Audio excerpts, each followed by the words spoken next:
Hey, what's going on, everybody? This is John J. Gaming on the mic here, coming at you with a brand new episode of the Texas Rangers series here on MLB The Show 2021. We are actually here. We are getting ready to do September call-ups. We're currently 59 and 72. We did fall off quite a bit here in the second half of the season, and I think safe to say, I think it's time to get the rebuild going. The current core that we have, we just aren't really pushing it, that much, really. We're not going to compete against the likes of, like, the Houston Astros or, that kind of stuff. So, today I'm going to show you the 40-man roster that I'm going to be rocking with, as well as, show you guys a couple of critical scenarios and take a look at the, take one more final full game, I think, before we get to the end of this season. We'll see what happens, but that being said, man, it's going to be a good episode, so make sure you smash that like button, as well as hit subscribe if you do happen to be brand new and like what you see here on the channel. That being said, man, let's go ahead and take a look at our 40-man roster that we will extend to when we get to September call-ups. Alright, man, so here we are with our September call-ups. We have our roster now extended up to 40 players. And with that being said, man, let's go ahead and take a look at some of the notable guys that are on the roster now that we are here at the September call-ups phase. And with the trade of Joey Gallo, we're now, we don't have any more 90 overall guys. We do have a couple guys in the low 80s, but they're younger guys, 25, 26 years old. Most of which, two of them are actually in our pitching staff. We only have two fielders, Nick Solek and Isaiah Khalifa, that are 80 overall or higher. At this point, it's gonna be a young roster, and we might struggle for a couple of seasons, but we do have a couple notable guys. Willie Calhoun, he's gonna get called up. He's 26 years old, 71 overall. Has already spent some time this season at the MLB level prior. Was an injury fill-in. Only batted 227 though, but we'll have Yusuf Nunez up here. He's going to stay at the MLB level for the final, season, or at least the final month of the season. We'll also have Adalis Garcia out at right field. Same thing with Sam Galvizio. And then we also have Cortland James. He's actually going to go ahead and make his MLB debut, so we're definitely excited about that. We'll also have Tyson Ross, Ronald Guzman from the AAA level. Same thing with Anderson Tejeda, Wadal Tavares, also coming from AAA. And then, we'll have a couple of AA guys as well. Forrest Imro, is the most notable from the AA club. Jonah Heim. We'll have Kobe Alred, Josh Sabors, Taylor Hearn, and John King rounding things out here. Just to, get a good look at guys, trying to examine the roster, who we want to keep, who we want to try and trade away and get some value at the end of the day. But I was looking at this roster, and it looks like, a couple of things I want to address, in the offseason. I want to address his third baseman position. Josh Jung does look like a pretty solid prospect. He has a potential, but at 67 overall, we have him up here because Shurin Apostle did get hurt. He was somebody that we were going to bring in instead. A little bit more experience, I would say. Slightly more experience, but Josh Jung, just seems like he's not completely ready for the MLB level just yet. Only batting 231, 2 home runs, 12 ribbies up to this point. He does have a potential, so he can definitely grow into a star for us for sure, but I don't think he's ready yet. And I think after this season, we'll go into free agency and get at least a stopgap for us at third baseman.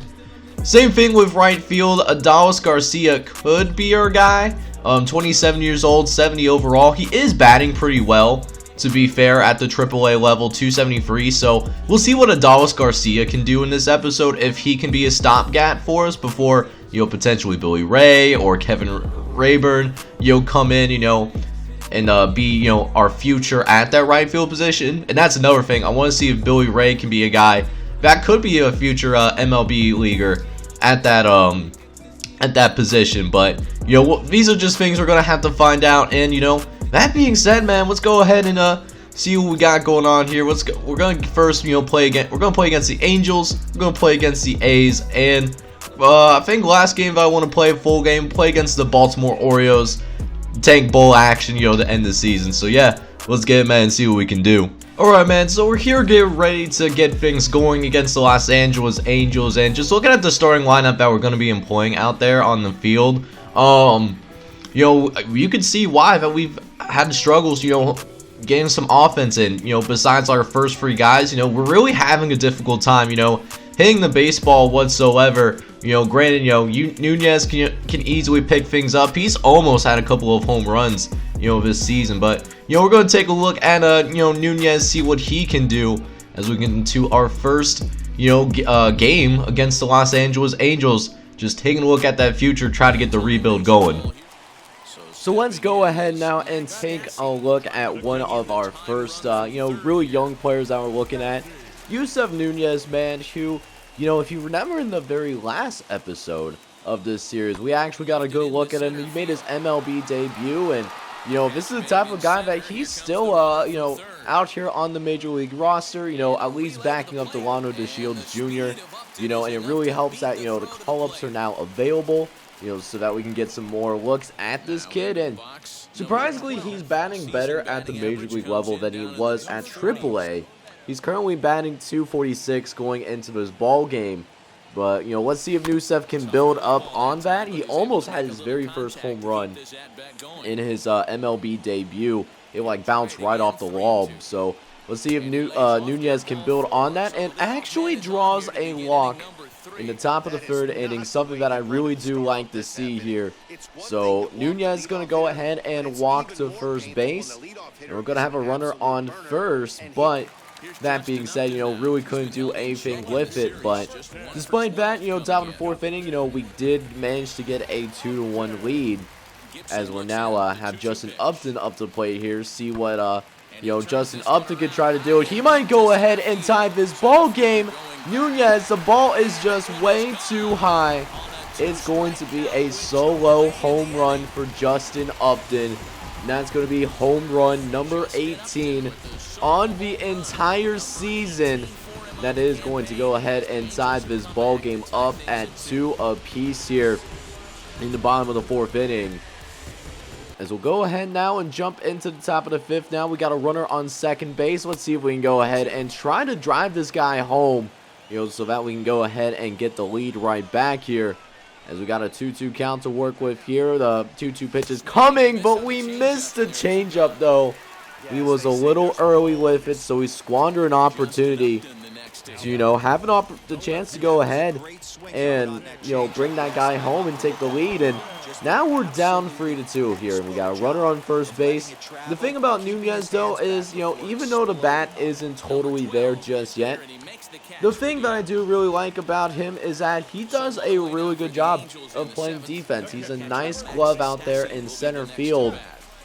Once that bat comes around, this is a guy that can definitely come up and be an instant everyday player for us here.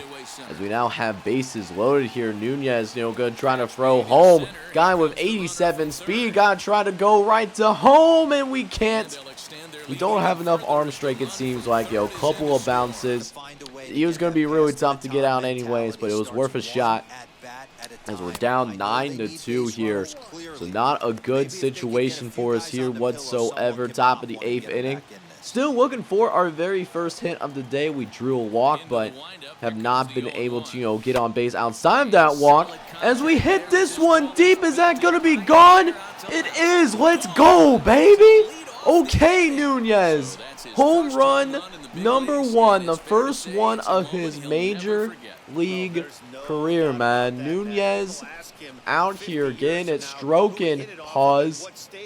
And it makes it a 9-3 ball game here in the top of the 8th inning as Nunez gets that batting average up a little bit, gets his 5th RBI as well. But it's not really making much of a difference on the scoreboard. We're down 10-3 right now. So not looking good for us here. But Nunez does have an opportunity to drive some more runs in if he is able to. Got bases loaded here with 2 outs. Trying to see if we can go ahead and bring him home on the 0-1 pitch. And we get a good swing at it here once again. But it's going to go right to the right fielder.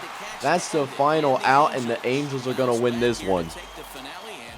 So after that, we did go ahead and simulate a few games here in the month of September, and you know, we're kind of you know, we're trying to finish the season strong despite, you know, not having the best roster on the face of the earth. We're currently 4-4, you know, in this month as we head into our next game that's actually being featured on MLB Network. We're going to be taking on these Oakland A's, you know, who have a similar record as us as well. You know, we, you know, are also, you know, a little bit of a rebuilding phase. Although that being said, this is a team that, you know, has really not done a very good job, you know, managing expectations whatsoever.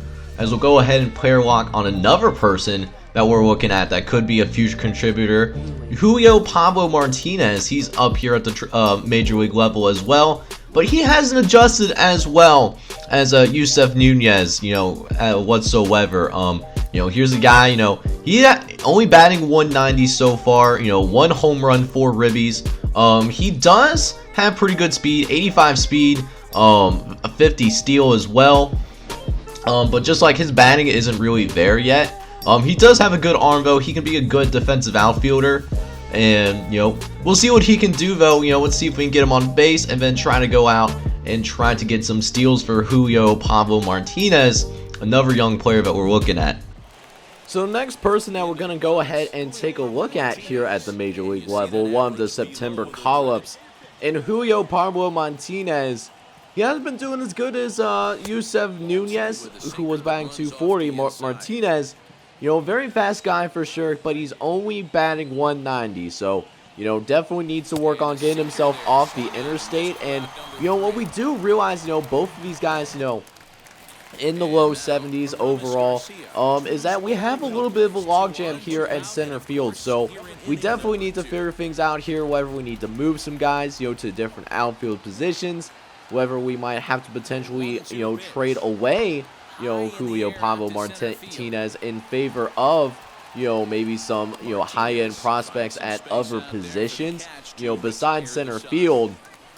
Since because of that trade to Joey Gallo, you know, we are now kind of accepting that we are in a rebuild. You know, we've been, you know, falling off here quite a bit here, you know, towards the end of the season. But, you know, if we can find some guys in our farm system that can come in next season and be everyday players, that would be absolutely huge for us going forward. And, you know, shoot, maybe there is a scenario where Pablo Martinez and Yusuf Nunez can actually play in the same outfield at the same time. But, you know, again, Julio Pablo Martinez, he's got to show us something here. He struck out in his first at-bat in the second inning. So he's now down to 186. And, you know, not taking some very disciplined swings either. You know, swung at that pitch out of the zone. That puts him in a pretty bad spot. 0-2. Sinker that looked like it was going to be a strike, you know. And Martinez just having a really difficult time, you know, just looking at Major League pitching. You know, it's stuff like that, you know, he really needs to work on more so than what Nunez needs to work on. I think he's more MLB ready, but at the same time, Pablo Martinez, he seems a little bit more raw. So, you know, if we can tap into more of the potential that Pablo Martinez has, I think he can step in and, you know, be even better of a MLB player than, you know, what Nunez has. But that's the thing, it's all about potential here, you know. That hasn't, you know, really been realized yet here at the MLB level. As Pablo Martinez, he actually tries to go ahead. He hits a nice ball out to left field, but it was hit right to the left fielder essentially. So, you know, it still counts as an out at the end of the day. We do have a 3-1 count here, so maybe Pablo Martinez can draw a walk here, but instead throws a hits a grounder to the first base side, and it's an easy out for that pitching staff. And that's despite the fact that they had a you know, Pablo Martinez, he does have that elite speed. You can see it, you know, in the outfield as well as that base running that we just witnessed right there. It's still tied up 1-1 here in the bottom of the 9th inning, so trying to go ahead and at least preserve the lead here before we get into the end of this game. As Pablo Martinez, he actually goes ahead and tracks down this ball pretty easily and makes the first out here in the bottom of the 9th inning. And so, thanks to that solid defense that Pablo Martinez provides, that does mean that we're actually going to go ahead and go into extra innings. And, with the extra inning rule in place, there's already someone at second base, as dude got a little blooper here in like the shallow part of center field, but second baseman's able to get to it. But let's see if we can play hero though. Top of the 12th inning, trying to get it past the third baseman, but we are going to be called out, and that's going to end the top of the 12th inning. You know, now still tied 1-1, granted. Still looking for the first run here in extra innings. Neither team has really hit the ball well. You know, this is, you know, not the Oakland A's that, you know, Uncle Sam Rejects, you know, is managing, because they're hitting like trash, and we're okay with that too. As we got a runner trying to get to third base here, we skipped the cutoff man, but maybe we should have hit him there, you know, but it doesn't cost us any runs, and we're now on base here because we were the last out of the 12th inning. We'll see if Pablo Martinez can go ahead and be, you know, potentially the game-winning run here in the top of the 13th inning. As Brock Hott, he hits a nice one, but there's a little confusion on the base paths. It doesn't cost us here, thankfully. We do get that run on the board. And we're going to be up 2-1 here, man.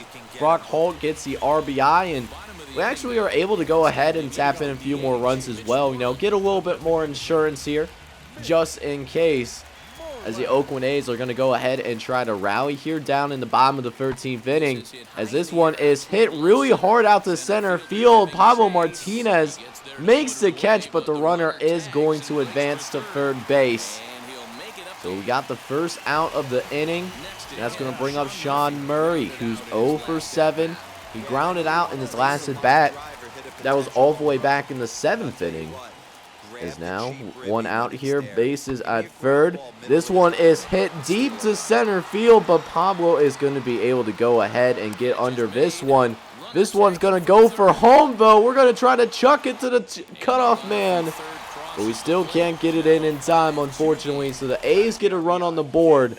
It does affect us at the end of the day, as Pablo Martinez, you know, he gets that, you know, game-winning run, it turns out. And we beat the Oakland A's by a final score of 5-2. Feels good to get a win, even in rebuild mode. So we'll go ahead now and start going ahead and you know, going through the next like few weeks, you know, here on the you know, trying to end, you know, the season on a high note, as we do have some injuries. Thomas Vargas, you know, he actually hurt himself a little bit, but I mean, he'll be fine. You know, gotta, you know, watch our hockey highlights. You know, you'll be fine. It's all good in the hood. But we're actually taking a few L's here. Actually, it's a little surprising. Actually, not surprising, I should say. Washington did claim 25-year-old John King off waivers. That was a guy that we put on irrevocable waivers, just because, you know, we didn't really need him. He's a 59 overall guy. Probably would not fit in the you know, the long-term plans for the Texas Rangers. But that being said, our AAA squad, the Express, they're actually going to go ahead and go to the playoffs. But our AA team will be left out, unfortunately. But still, nice season for our AAA squad. So I mean, you know, what we're gonna do, we're actually gonna go ahead and see how our AAA team can do, and see if they can go ahead, you know, at least try to go forth and you know, go to I guess the World Series at the AAA level. You know, looks like we're going up against Salt Lake. So that being said, we'll go ahead now and go ahead and do that. So here we go, man. We are here, you know, game number 1, you know, in their AAA playoffs, and you know, right now, you know, looks like Salt Lake does get off to a little bit of a, you know, good starts. They get up 1-0 here, but we do respond. We do time this game up at 1 apiece. Still going to the 4th inning. Salt Lake, you know, actually gets a couple of runs in the bottom of the 4th. We do respond with a run ourselves, and we continue to, you know, get some runs on the board. We're now all tied up at 3 apiece. Salt Lake does respond. They get their first lead, or at least another lead in this ball game, and they really open things up here in the 8th inning. They get 3 runs, and that's going to settle things. We lose to the Salt Lake Bees here in game 1, and that does mean, you know, we're in a best of 3 situation. So I mean, the only thing we can do now, You know, we're gonna play the whole game of Game 2. You know, and see if we have what it takes. You know, to at least keep ourselves alive going into Game 3. And you know, it'll be interesting. We do have Terrain Patton Jr. on the mound. Let's see if he can say the day for us, man. So now we'll go ahead and check out the AAA affiliate, since this is the closest that anyone in our organization is going to have any look at October baseball. And you know, we're already in the bottom of the first inning, trying to go ahead and get things officially underway. We got Terrain Patton Jr. on the mound, but this was a moonshot out to left field, and this one is going to be hit deep. That was almost a home run. We trying to get it out to third base, you know, trying to get it right to the you know, third baseman. So Terrain Patton from the jump, man, he's going to be in some trouble here, you know, going trying to get some you know, runs on the board, as we do make the catch out in center field, but run is going to go ahead and get home, and the Salt Lake Bees are actually going to go ahead and strike first in this ball game. They're actually going to go up 1-0 here in the first inning, but Terrain Patton Jr. does not allow any more damage whatsoever, as Terrain Patton strikes out the last batter. As you know, we're trying to go ahead and see if maybe we can get something going as well. We'll just have to wait and see, though. As we'll cut to the bottom of the third inning, we could not get any runs on the board here, and Terrain Patton might be in a little bit more trouble here potentially, as Junior, you know, has a runner on first and second base here. This will probably make it at least first and third. They'll at least get the one out, as the man on second is going to go ahead and try to get the third, and he is well in time. And so we will have runners on the corners now here. Guy with 63 speed here on first base side, as that's a base hit out to right field, and that's going to bring in another run into the Salt Lake Bees as well. So we're going to be down 2-0 here in the bottom of the third inning, and we're facing some trouble here as well, as Scott Schiebler is at the plate. He hit a single in the top of the first inning, as we have the 0-1 pitch, and we give up a monumental home run. That was a free run shot by Scott Schiebler, and we're going to be down 5-0 here in just a few innings of play. Not the best pitching start here that we were hoping for from our ace and Terrain Patton Jr. So with that being said, you know, just trying to prevent any more damage, and we do at least get that third out that we're looking for without allowing any more runs. But Salt Lake, man, has been dominating this game so far. They're already up 5-0 here, and you know, it's only been a few innings, you know, and at that point, you know, Terrain Patton Jr. just didn't have it, so we pulled him early, and we're gonna go ahead and call in Jordan Wiles, who's one of our long relievers. You know, in the case that one of our starters just, you know, doesn't meet those expectations whatsoever.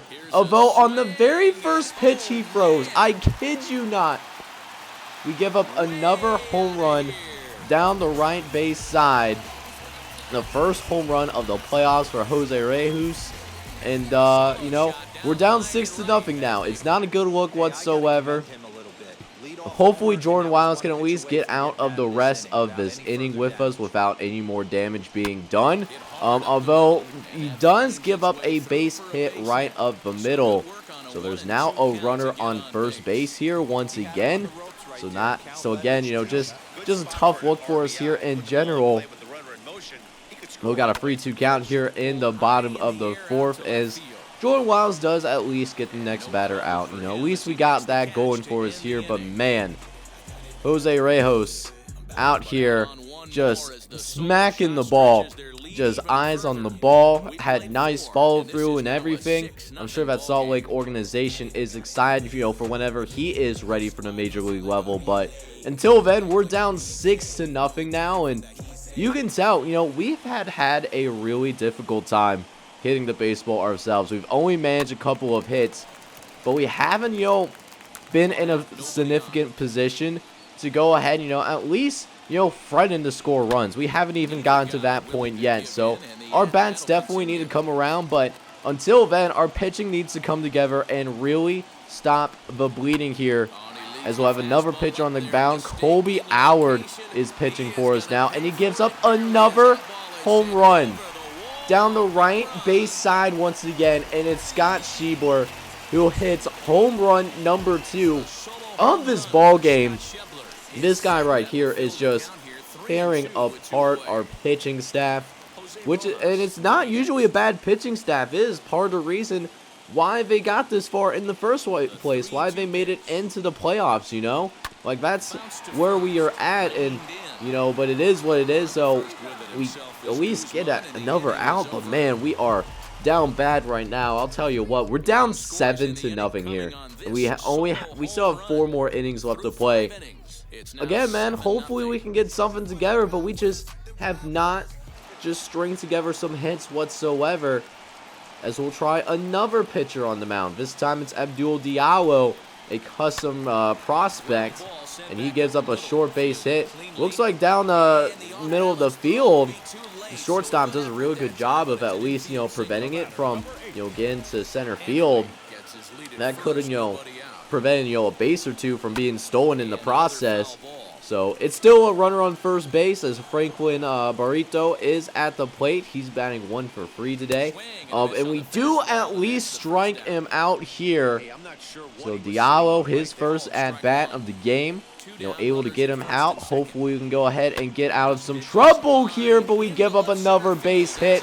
Left fielder can't get away from it in time, and, you know, it's another gapper that we had to deal with, man. We're down 9-0 here all of a sudden. It just has not been a good look for us whatsoever, as that does bring up Matt Feast up to the plate. He's 0 for 3 so far, but there's a runner in scoring position here, and we at least, you know, stop the ball. We at least prevent it from, you know, going into the outfield, because that was going to be another run if that, you know, got through, but thankfully it didn't. Just trying to count our blessings at this point, and we're calling in another pitcher, man. Nick Frey, a 6'3", 188-pound guy, but 28-year-old closer, is now in the game to at least go ahead and shut the door on this inning. But we'll see what he can do, what other pitchers haven't done, you know, in this game, and that's not allow a run, and we do get that third out. So Nick Frey at least closes the door for the time being. You know, we just really need our guys to come around, you know, straight up and down, as Uncle Sam Rejects, you know, once said. And, you know, as we get to the top of the 9th inning now, we're down to our final at bat. Adalis Garcia, you know, trying to keep this game alive for us. He takes a big cut at a slider, but he misses. He's batting 1 for 3 right now, batting 286. And we now have 2 more strikes left to work with. This is our final out, as Garcia will make contact, but he's going to end up fouling that one as well. So that's going to bring up an 0-2 count here once again. Hopefully he doesn't strike out. Let's at least go down fighting a little bit here. See if we get anything of a rally, but Garcia is going to strike out, and Salt Lake is going to take one on the Round Rock Express by a final score of 9-0. Alright, man, so this was definitely a tough game for us. Not our best performance. In fact, this was probably a really terrible performance, to be honest with you, man. Terrain Patton Jr., you know, just didn't have it on the mound. Only 3 innings pitched, 5 earned runs. Nobody on our squad had more than 1 hit today. And we only had 5 hits total the entire game, and that's just not something that, you know, we could do at the end of the day. Scott Schiebler, though, he's the player of the game. He was 3 for 3, 2 home runs, 4 ribbies in this one. He was a machine. We just didn't have an answer for him, you know, from our pitching staff. So, I mean, it's a tough one as the, you know, Round Rock Express. We're going to be eliminated in the divisional round. But, you know, it's nice to see that our AAA team did make it to the playoffs, so. Okay, so I actually did not realize this whatsoever, but it's actually a 7-game series. So, needless to say, we're actually down 3-1. We will go ahead and, you know, sim the rest of these games. The team's still fighting, though. We're only down, you know, 3 games to 2. You know, trying to see if we can go ahead, you know, maybe come back and, you know, finish things out. We got it all tied up at 3 games apiece. The Rangers, however, They are is 72-90, you know, in this one, you know, this season. That's obviously not good enough to make it through the postseason, you know. But that being said, though, I think I'm gonna, you know, end it here. Next episode, I will go ahead and finish up the AAA playoffs, as well as, you know, go through the rest of the offseason as well as we get ready for year number 2. It's going to be a good one, so make sure you smash that like button, as well as hit subscribe if you do happen to be brand new. This is John J. Gaming on the mic signing off, but I'm hoping you're all out there having a wonderful day. Take care, everybody.